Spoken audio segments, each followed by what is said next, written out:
Imagine being pulled over, not because you were speeding, not because you ran a red light, but simply because of the color of your skin.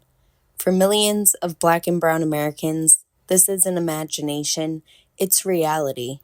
Hi, everyone. My name's Hannah, and today I want to talk to you about something that weighs heavily on my heart: racial inequality in the criminal justice system.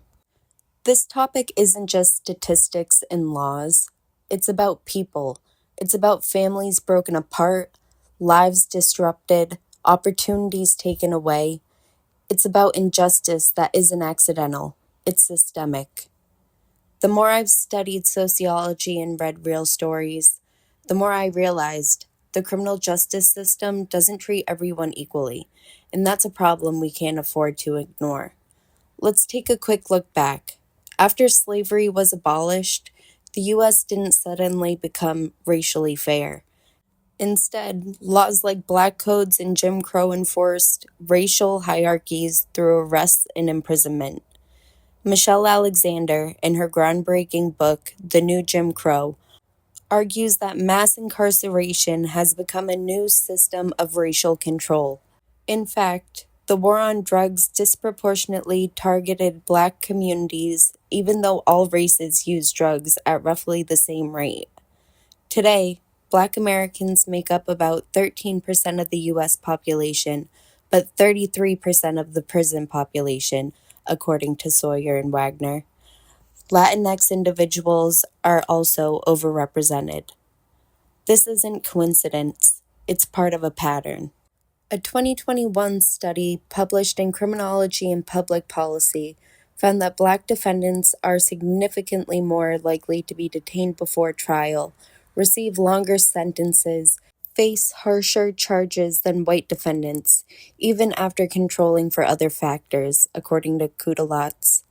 From a sociological standpoint, this aligns with conflict theory, which suggests that systems like the justice system protect the interests of the powerful, often at the expense of marginalized groups, according to Ritzer and Stepnitzky. In this case, the system maintains racial and class hierarchies, often under the guise of law and order.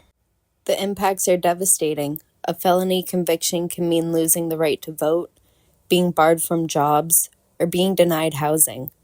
Families lose breadwinners, children grow up with parents behind bars, communities lose faith in the very institutions meant to protect them. And let's not forget the psychological toll. Living under constant surveillance or threat of policing takes a mental and emotional toll, one that studies have linked to trauma, anxiety, and even PTSD, according to Geller. So, where do we go from here?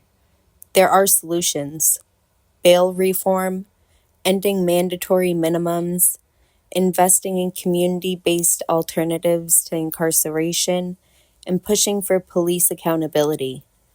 Some states are experimenting with restorative justice practices, and they're seeing results. But perhaps the most powerful change starts with us, acknowledging the problem, educating ourselves, and using our voices to demand better.